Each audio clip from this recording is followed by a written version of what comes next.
A very good morning to you. How are you doing? It's Wednesday. Financial Clinic on Jam 316. Karibu sana. I've put the bench outside as always. I've sanitized the bench. Mkae pole pole msisukumane one by one. We are living in a very interesting season right now, and a lot of people have been affected financially. People have lost jobs. People have had to shut down their businesses. And it seems like end of the road. If you've ever been in that situation where you lost a job or you lost a business and you're looking right, left, you can't see a way out. Even putting food on the table becomes an issue. You know, those things you hardly thought about become things that now worry you.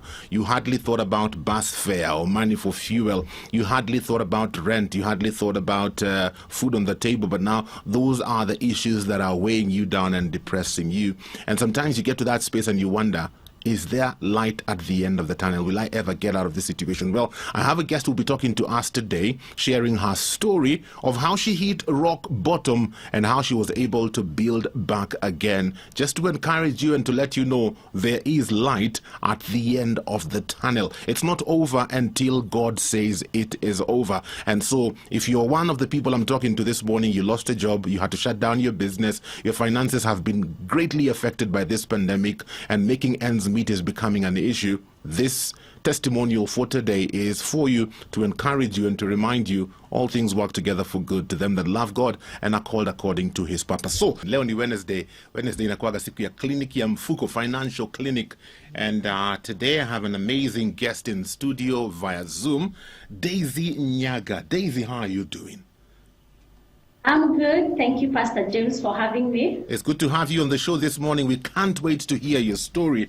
Yours is a story of encouragement and resilience. So where do we begin? Tuanzie mwanzo. Yes, I think we go to the very beginning. Mm-hmm. So as you've heard, my name is Daisy Nyaga, and my story of resilience began with a retrenchment. Oh. You know? Yes.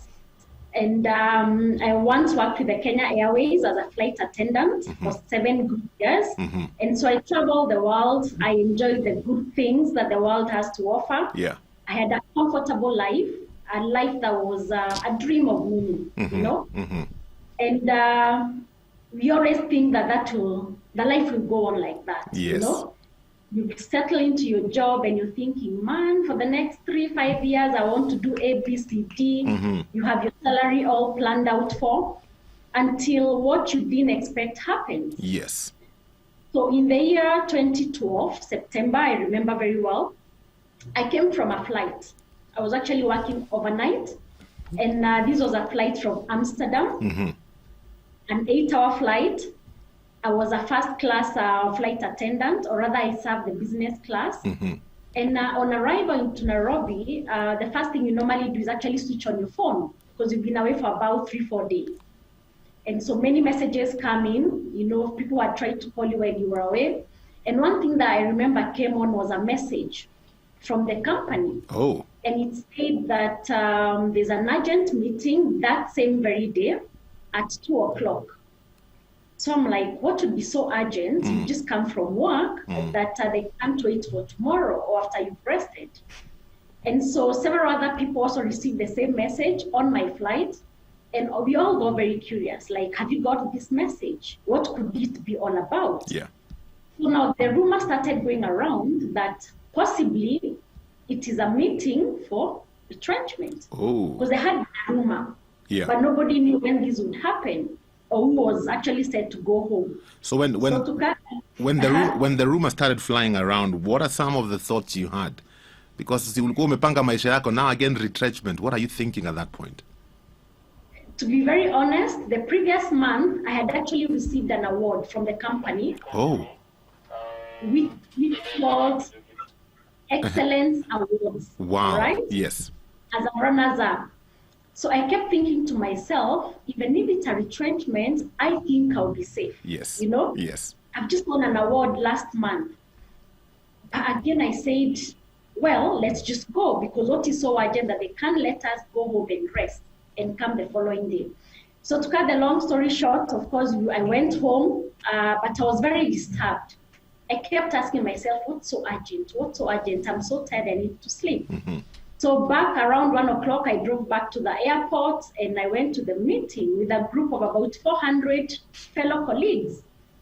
And shock upon shock, we were called out into 3 groups. Yes. We were told out of the 3 groups, 1 group will be sent home, 1 group will be redeployed, to like other sections. Yeah. And the other group is likely to have their pay cut, Okay. We didn't know which group you'd fall into. And the first group was called, so they went out into a different room. They got their letters. So the people that were left behind, we don't know what those letters said. Mm-hmm. So another manager came for the second batch, and the names were called out, they were led outside. All right? Mm-hmm.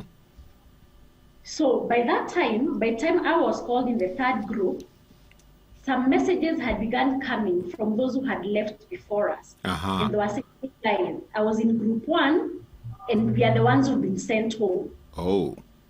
So you guys might either be redeployed, or you might have your pay cuts, cut down or something like that." So there was still a bit of hope. Mm-hmm. But by the time we were called, the third group, Yes. the second group was already texting us and saying, "Hey, you guys, I'm in group 2 and I've also been sent home. Oh. So you guys might be the ones redeployed or something." Yeah. But at that point, it began sinking that they had possibly tried to use a psychology trip on us. Everybody was actually being sent home.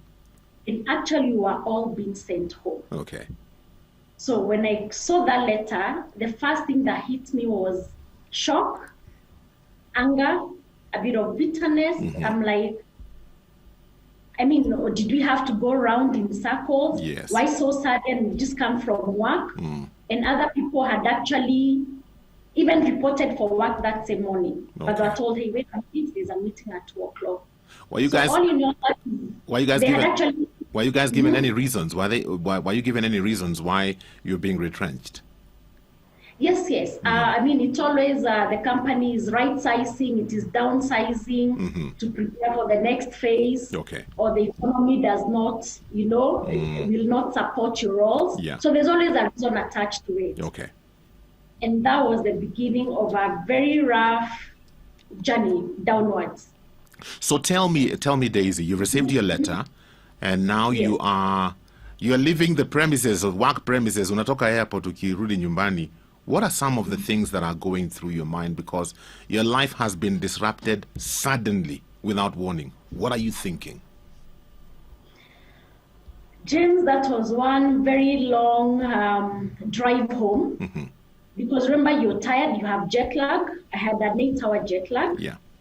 I was angry, I was bitter and very worried for tomorrow. And I kept thinking that maybe there's a mistake, Well, they're retrenching everybody else. I shouldn't have been in that group. I didn't deserve it. Yeah. So that was the kind of feeling I had. But as soon as I got home, I really didn't even think through the matter because I was too tired. So I slept. So reality hit me the following morning. When I woke up, I looked at the letter again and I kept asking myself, so you mean after my off days, Yes. no vehicle will come to pick me to the airport? No.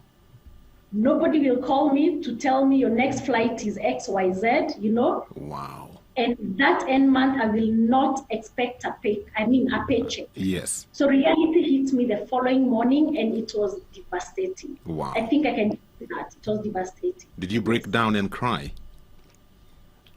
I think on the third day or the fourth day is when now everything came together and I know I cried. Because I would look at the kids and I'm like, wait a minute. The kids will send me for these unique toys abroad. Yeah. Oh. We may not have the funds. Yes. Mommy cannot bring home, those unique things from outside. How many kids? And then I'm blessed with 2 girls. Hallelujah.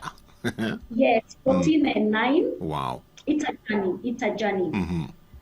So that uncertainty, I know 3-4 days into it is when everything hit me. And by that time you're already using up your salary, yeah? Oh yeah. you receive your salary within a week, you distribute it. Yeah? Yes. Some of us distribute even before it checks into the account. Ushaipangia. Yeah. Ukipata ushapangia the next one. Yeah? Very true. So we left work by 4th. So around the 10th, reality is hitting you because you're like, hey, wait a minute. I'm not expecting a paycheck. At the end of the month. And so little left with me. Wow. So what am I going to do? Uh-huh. So reality started hitting me at that point. So what is the very first thing you did? Because now you have to adjust how you've known life. What was the very first thing you decided, okay, I have to do this if we are going to continue surviving? All right, James, at the point I had lost my job, I was actually a member of one of the networking companies called Neolife. Mm-hmm.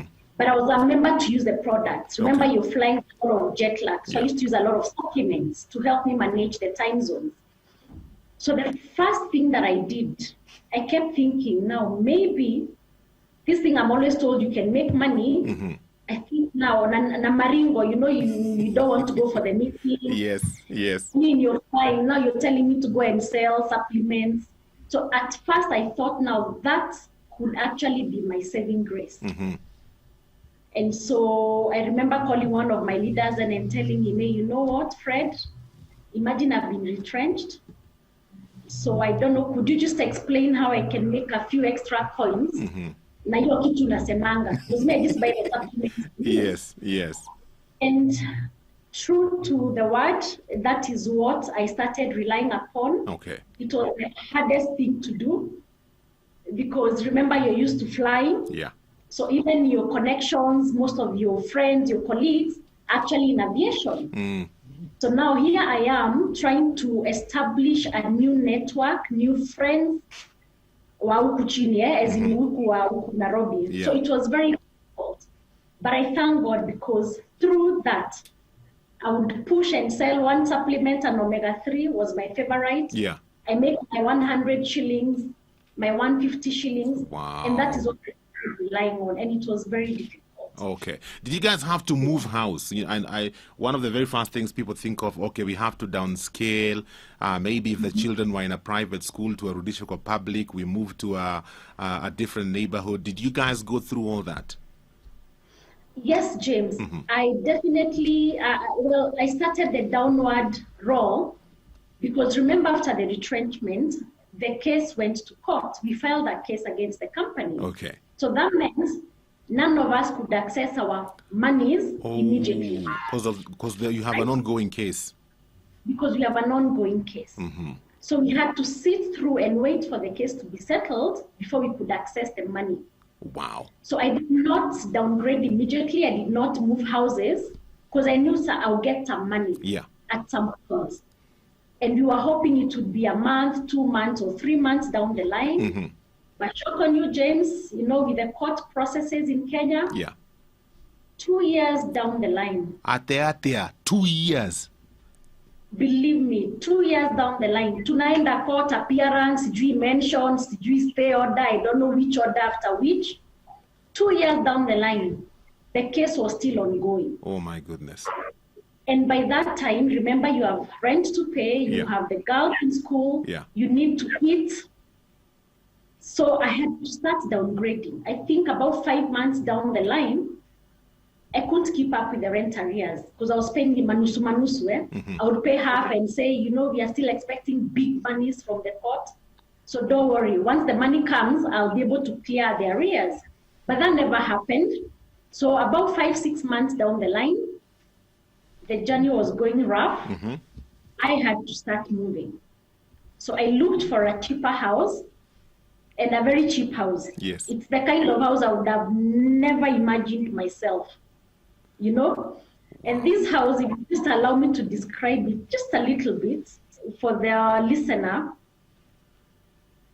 I was living in a 2-bedroom with a master in suite before, but now I couldn't keep up with the rent because the case is ongoing. So I had to look for a house that I could manage with my hustles, with my 100 bob, 200 bob here and there. And this house was rat infested. Oh my goodness. And the first 2 nights, I screamed like a baby. because me, I had never seen a rat in a house. I mean, I grew up in a comfortable home, if I Yes. may put it like that. Yes. I mean, my parents were civil servants, they were comfortable, so I had never had a rough life. And not the house I got is the house that I could afford. Unasikia panya inatoka kwa neighbor usiku, I don't know, through the trusses. Yes. The first 2 nights were horrible. We actually would scream with my girls. One was 4 years then, and the other one was 2. Oh my goodness. And we would scream and like, Mom, we have seen a rat. And I'm like, now what do I do?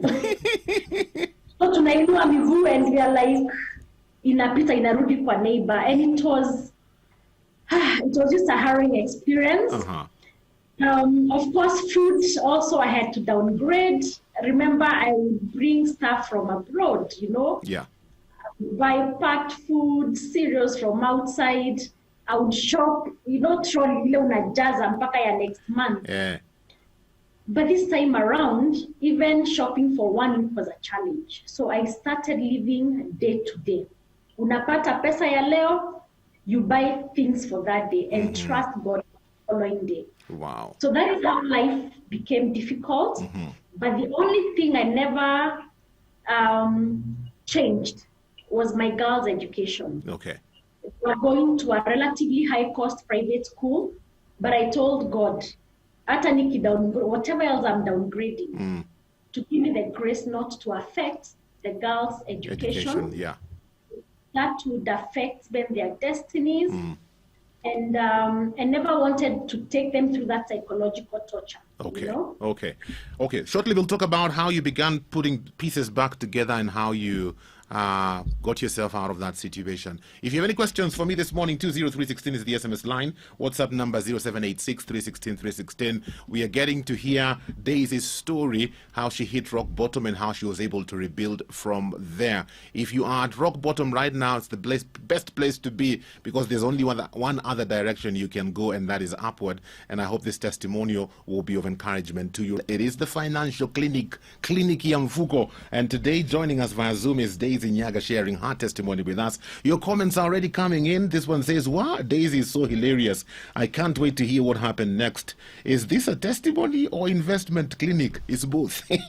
You see, I mean, I don't think there's any other who can be of an encouragement to us during this time other than her. You have given us the best guest today.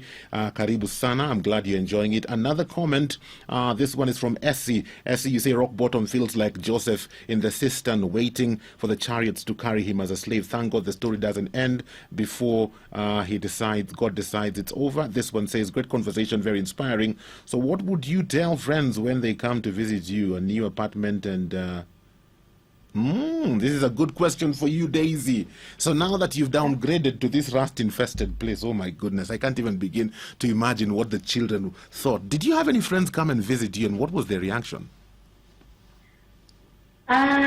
James, like I said, most of my friends were flying friends, you know, Yeah. in aviation. So at that point, everybody was dealing with their own challenge. So I never had friends who would visit at that point. And honestly, I would not even let them. Yeah, okay. And just so you know how bad it was, I also never let even my parents visit. What? I just told them I've moved, but you guys, mngoje, staki wageni, I don't want visitors. Wow. It's the kind of place, half of my stuff was actually outside my house, you know?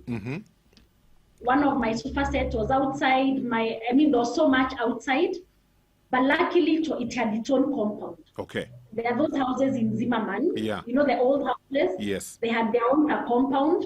So half of my belongings were actually outside the house. Oh my goodness.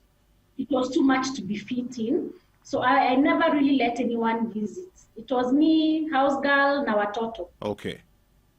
Wengine tuongee kwa simu. Oh my goodness. So you during this season, you guys developed a very interesting relationship with noodles. Tell us the noodles story. What? James, with the money that I was able to get every single day, I had to look for what we would eat fitting in that budget. So I was always working with a budget of about 100 shillings or 150 at most. And noodles was the best option. I mean, it was God sent. I would literally wake up in the morning, sit on my bed and say, God, I thank you for the makers of noodles, the ones which are called Indomie. Yes. Thank you, God, for these makers of Indomie, because and their price is just right. We will not sleep hungry today. Wow. So I never got more money. Noodles was our day in, day out kind of meal. And the kids love them. But I knew it was not healthy for them to be eating Every in, day. day out. Yeah. That is what I could afford. For me, I never really developed a taste. I always opted to eat githeri. You know, the street boiled githeri. Oh, Ile used to buy that one. For me, I would buy the girls that. For me, I would rather eat githeri, lunch, supper for a whole month. Wow. I never really got the taste for noodles to date.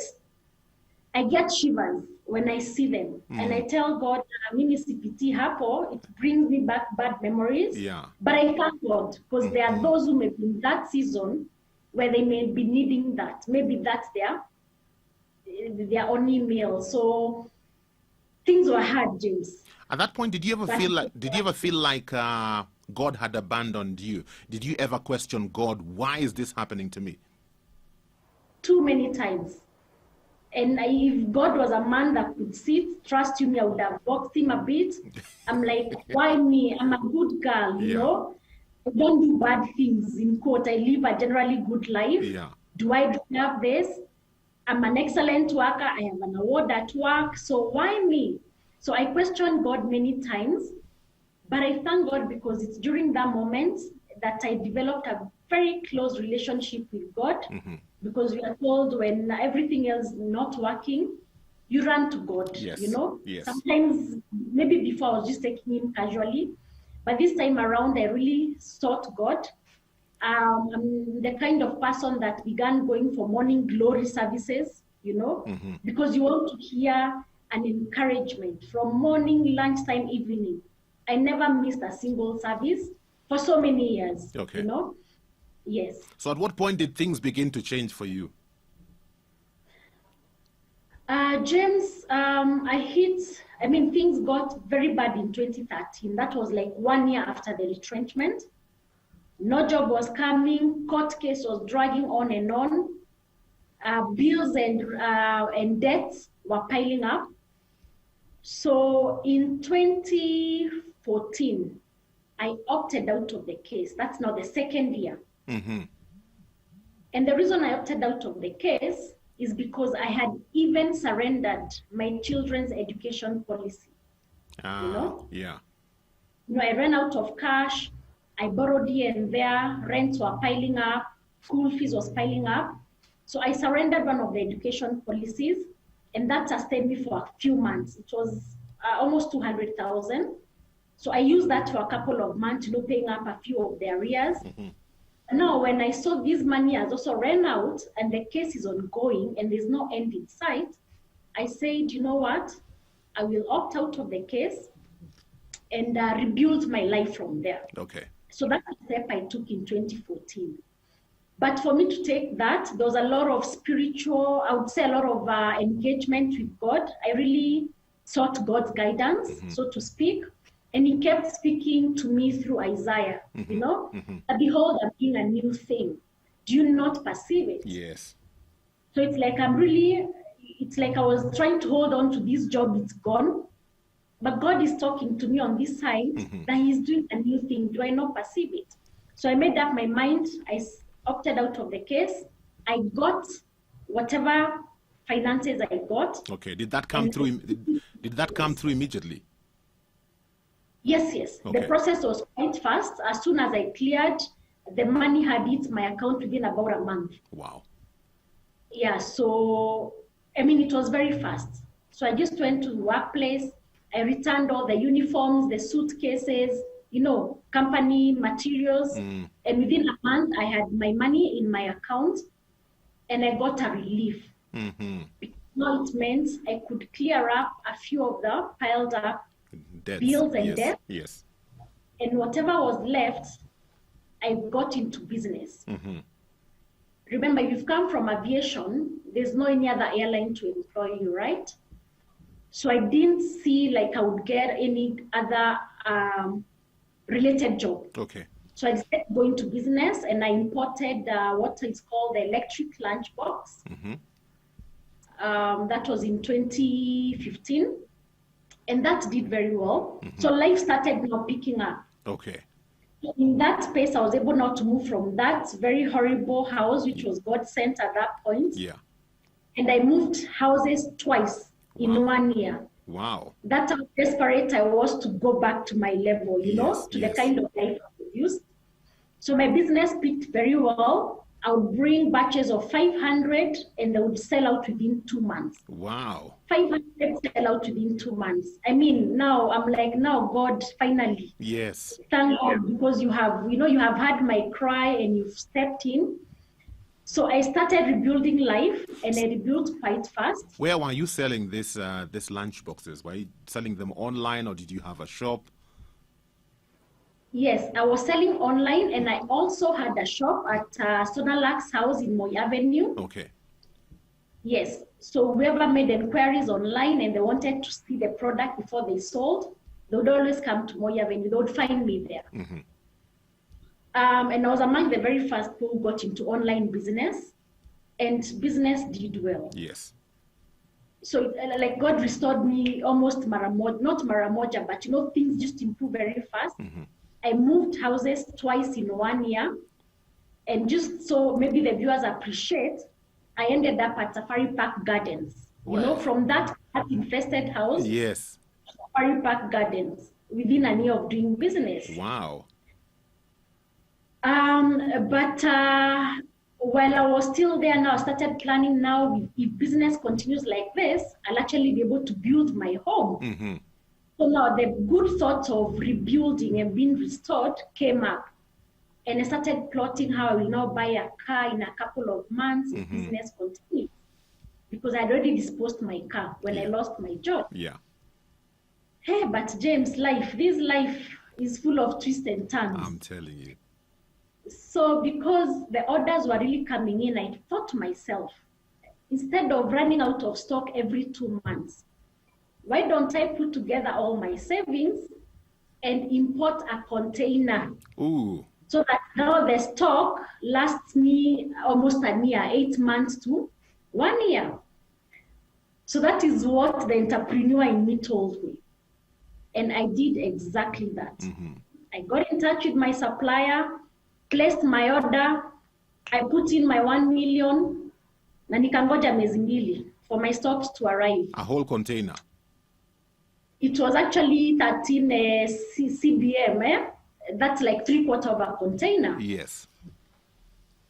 James, my container arrived, it was 3/4, so they actually just filled in a few other items from other business people to fill my container.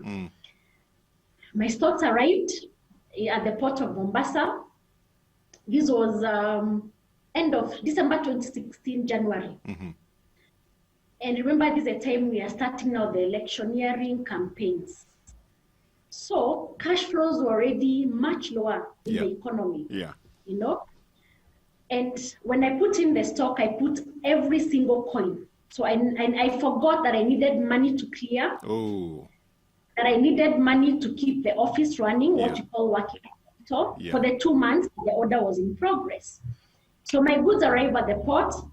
Daisy has no money to clear. I needed about 400,000 or thereabout. Behind rent for 1 month in the office. And now orders are not flowing in because I was hoping clients will order and prepay. Yeah. So now I use that money to clear. just clear my people, and life goes on, you know.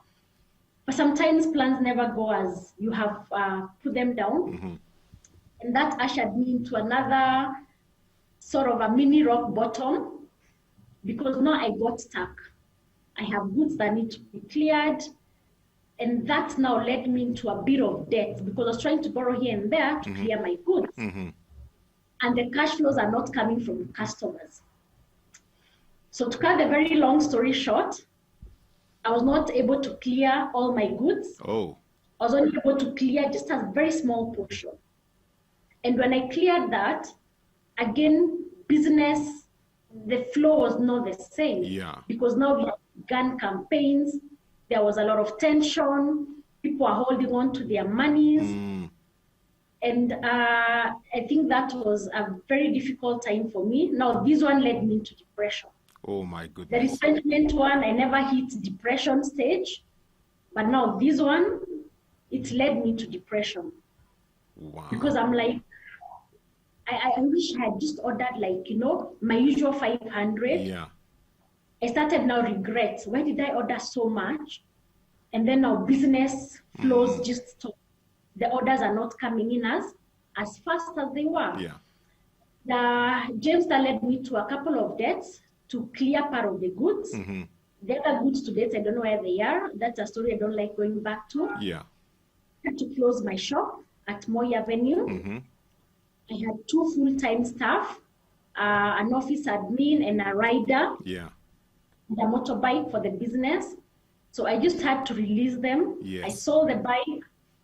And remember, I'm still living in now a very prestigious estate, Safari Park Garden. Yeah. Again, I was sustaining all that from the business. So now I began straining again into how to sort the rent and still keep business running. Okay. We'll find out what happened after that, whether you moved back to the rat-infested house or whether you were able to sustain or whether you were able to sustain life there, and how you were able to pick yourself up from there again. I'm telling you, twice beaten. Oh my goodness. Do you have any questions for my guest today? 20316 is the SMS line. WhatsApp number is 0786 316 316. Maybe this is currently where you are at. I hope this is an encouragement to you. Your SMSs are coming in. This one says, I thought I was at rock bottom. Super encouragement. Sasa nimechomoka. Hustle ni lazima. Thank you, Jemo, for this show. May the Lord bless you. I'm glad that is encouraging for you. And then this one is who? Is it Silas? You say you're listening, and it's a blessing to you. We appreciate that. And then somebody saying, Daisy, Daisy, Daisy. Seriously, you need to write a book about this. We are waiting for that book. I think you've gone before them, eh? Yes. You've actually written a book. I have actually written this retrenchment experience. So the book is titled Beyond 8 to 5. Maybe I don't know if you Yes, Beyond 8 to 5. Yeah. Okay. Beyond 8 to 5, Critical Lessons by Retrenching. So I have shared my journey there, what I had to do to go through that process, and my advice to people that are still working, to employees. What is it that they can do while still employed? Before they ever come to that very bad point in life. That's good. So the book is available, and God willing, I'll write now about debt, the struggle with debt. Yes. So, Sasa hiyo I'm trusting God for very soon. Okay. So take us back. Biashara imegonga ukuta. What do you do after that? James, so here I am with a 3-quarter container stuck at the port, no money to clear it. Business orders not flowing, election fever really rising. So everybody's holding on to their monies. Let me just do a quick math for you. My calculation at the point was the profit I would make from that container was about 1.7 million. Wow. Had it all figured out. Yes. In a span of about 6-7 months. So what I had in mind is as soon as I do that, I'll replace my car. I mean, that is what I was really pushing and working hard. But things never went as I had planned. So I got into a few debts to clear part of the money. Okay. All right. And remember now, this is election year. So people are holding on to their monies. And I cleared some of the goods, but the sales were not as flowing as they were before. Yes. So where did that leave me? It meant my income is much lower now than my expenses. I'm in a much more expensive house, but the sales I'm making are not sufficient to sustain me. Yeah. So guess what, James? I had to go back. I had to humble myself, unanyenyekea, I got back to the world of employment. Okay. I got a job that was paying me quite well at the time, and I took up that offer. But I did it with I was going through a depression. Yes. You know, because I kept thinking, God, why did you even allow me to place that huge order if you knew this is what was waiting for me? So I went back to employment, and for a whole year, I think I was still in denial. Yes. That my goods are stuck somewhere, my money is stuck somewhere. And that is the point actually at which I finished now writing this book. Okay. That was 2018, yes. Wow. So now the salary made sure that at least I was able to meet my rent at that other place. Yeah. But I was still not settled because my money is out there. And I kept thinking now, how do I rebuild this business? So 2017, the elections in Dizoizo, business was very low. So I just sort of blocked out that thought of my money and my business. Yes. And I just immersed myself fully into my now employed job and into writing a book. And it is when I wrote this book that now opportunities began coming up. So many people wanted to be guided. Wow. So how do I manage my money so that I don't go through what you went through, you know? So the book became like a new beginning for me. Yes. For a different kind of service-based business. Something you had never even thought about. I had never thought about, because people will call me, come and speak to our group, you know, come and speak to my employees. And I thought, hey, wait, God, just a minute. I don't even need capital to go and speak, you know? Yes. So slowly I began forgetting about my 1 million and I reconciled myself. I forgave myself for the rushed maybe decisions that I took. Yeah. But God has used now my retrenchment experience to launch me into a financial training kind of business. Oh, wow. Which is a business, you Yes. know? So that is how God works. He has it all figured out. He's the master planner, even when you don't see what he's planning ahead of you. And so that is how I have found myself here today through this book. And after launching the book, of course, God has kept lifting me up. I moved from that other job to my previous role, which is a much more, I would say, more engaging role, where I'm heading operations for a finance company. And I bless God because, again, my bosses are proud of me having been the author of this book. Wow. So it is also a blessing. And it's at such a point that I tell people that whatever it is that you're going through, it never makes sense when you're going through it. Yeah. But a year or a few months ahead, you will look back and see that actually, God, you had this together. You had it all planned out. But, you know, you can't burst the bubble. He can't tell, you know, I'm making you go through this because I want you free. Right. So you just have to trust the process and go through the process and hold on to him. In fact, I'm just wondering, Daisy, if you had to choose again, with all that you've gone through, knowing what you know and what you're doing now, if you had to choose between continuing to do what you're doing and going back to your airline job, which one would you choose? Oh God, I would never go back. I would keep doing now, following the path that the Lord has opened for me. Yes. And I always say, I thank God for that experience, even for that airline job. Yes. Because when you're flying to different places, you're interacting with people of different cultures. Yeah.